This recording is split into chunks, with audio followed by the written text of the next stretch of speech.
All right, let's talk about The Acid Room, the psychedelic trials and tribulations of Hollywood Hospital, a 2022 nonfiction book. It's actually a little slice of local to me history from the back of the book.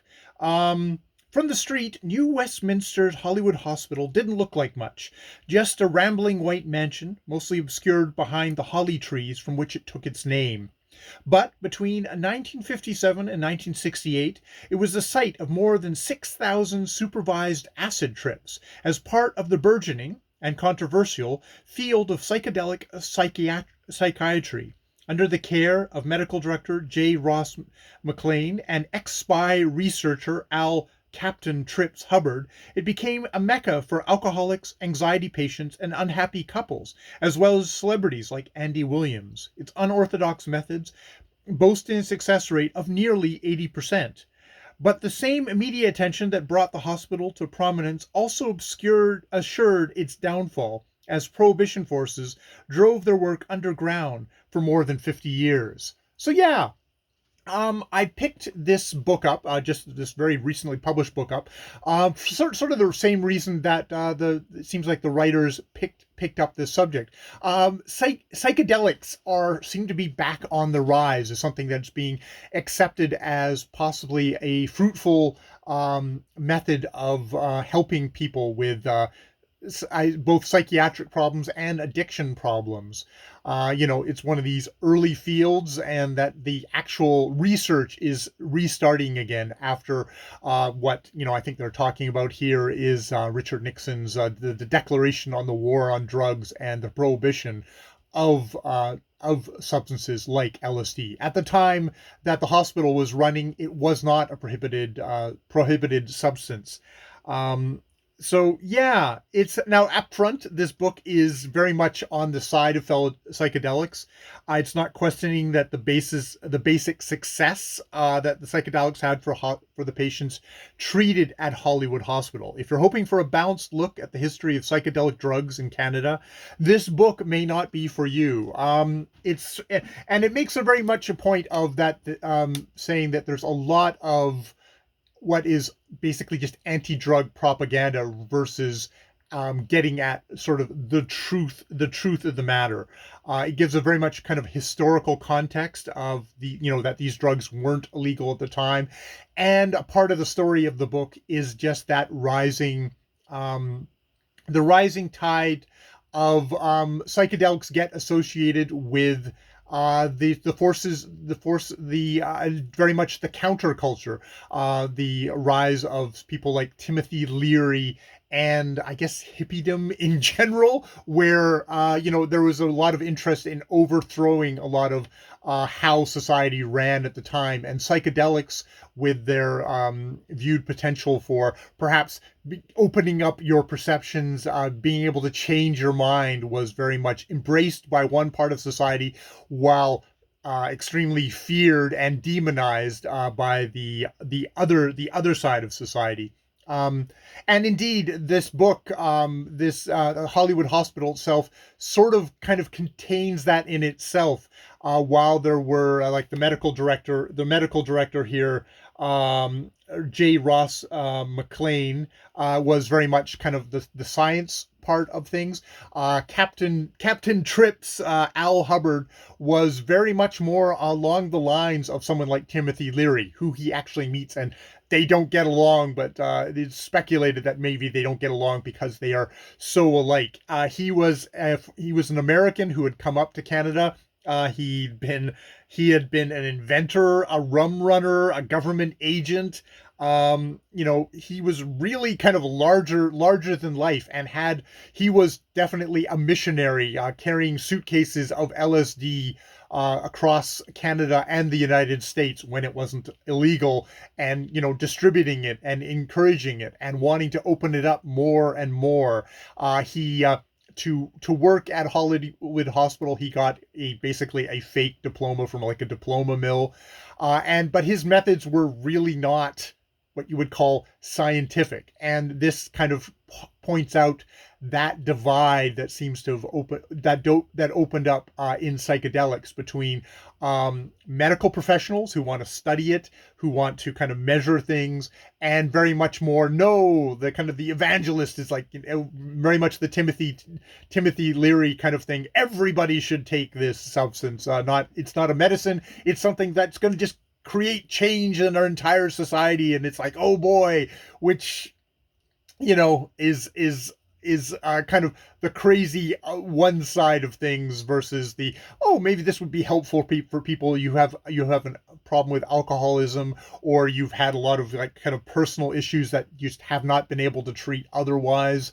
This perhaps is the way to do things. I mean, I think that's the proponents of LSD. Even then, I believe now too, it's very much an idea of, hey, maybe something like having a single or maybe one or two doses of this in a kind of a very controlled thing where you have people kind of take you through the experience could be just in itself, just a single experience might actually help you kind of be able to kind of sort your life out in a way which isn't, you know, I'm going to be on this drug for the rest of my life, taking it, you know, every single day, which is, you know, obviously is far more advantageous to the drug company. It's interesting, in the New York Times just recently there was an article about how drug companies are getting very interested that LSD and other psychedelics are becoming more accepted and are looking to ways to patent things and be able to make money from things.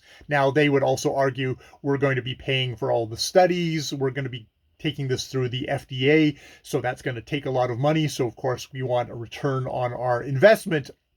You know, you've always got those two sides of things about like all the wonderful things that these drug companies have brought us, but also all the wonderful money the drug companies seem to be raking in from this process and leaving people who don't have the money out in the cold. This has got a really kind of interesting story in it, because this contains these patient files, and indeed apparently before everyone would have what's called an LSD autobiography, a patient would do, and it would say, you know, starts off with question number 1, state the reasons for taking LSD, what you hope to accomplish by it, and the problems confronting you now. Describe birthplace, date, circumstance surrounding your birth. And it goes through all these different kind of questions of your family, your education, economic, military history, legal history, ambition, interests, religion, habits, sex and marital history, self-description, and how do you feel other people see you? 14 point thing where some people would answer with simple like one word answers. Other people would just do pages and pages. And these files ended up getting into the possession of one of the later people working at the facility. I don't know if you would quite call him a doctor. He's one of these guys who walked in one day, Frank Ogden, and said, hey, I want to be a part of this. And he ended up with the files, and indeed had them in his houseboat for years upon years. And they finally did actually make it to kind of a reputable, the repository of I think it's the BC Archives, so that the historian here, which is Erica Dyke, was able to gain access to them. So yeah, Erica Dyke, one of the co-authors, is a professor and a Canadian research chair in the history of health and social justice at the University of Saskatchewan, and she's teamed here with Jesse Donaldson, an author and journalist, and between the two of them are able to make an actual kind of very kind of readable, interesting little bit of a local history on this subject matter, but also sort of something that kind of reflects on, oh, okay, well, this is what happened the last time. Things got more and more, oh, we want to, like, you know, there were the evangelicals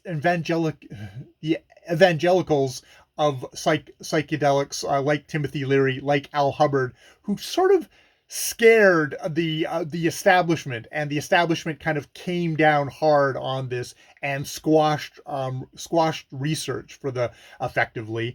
So you got that on the one side, and then you have the scientists on the other side.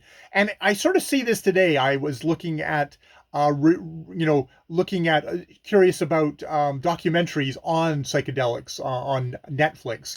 My wide library of stuff, and there's a lot. There is definitely a part of the vibe was like, wow, you'll take this and your mind will expand, and it's just very woo woo, which is like, okay, well, the FDA isn't gonna fund. Wow, man, they're not gonna fund that. It's like they're gonna want science, and that seems to be where the field would go from here, of like sort of trying to understand that, quantify that, I guess bottle that in a way, which I can see to a lot of people who are psychedelic enthusiasts, who, I've never taken anything like that myself, would be very much like, you're missing the point there, man. I'm being sarcastic with the man there, but yeah, it's one of these fields that it's like, oh, it's interesting, but it's also one of those things that I feel a healthy amount of skepticism about, of like, okay, but what's the science? Because I am very much like, it's funny how people who are very kind of skittish about, taking certain vaccinations and stuff like that, would also be some of the people who would happily scarf down some drug that's going to affect their mind, that they don't know actually the science about. It's interesting. It's interesting, that kind of that you can have that flip there, in the same person. So yes, that is The Acid Room, by Jesse Donaldson and Erica Dyke. Yeah, a fun little history. It's just a short, tiny little thing that I picked up at the library, but it's a good kind of like a little reminder of. It's good to be aware of the history of something, especially when it seems to be kind of having its resurgence at the moment. All right, I have been Jay. More videos later.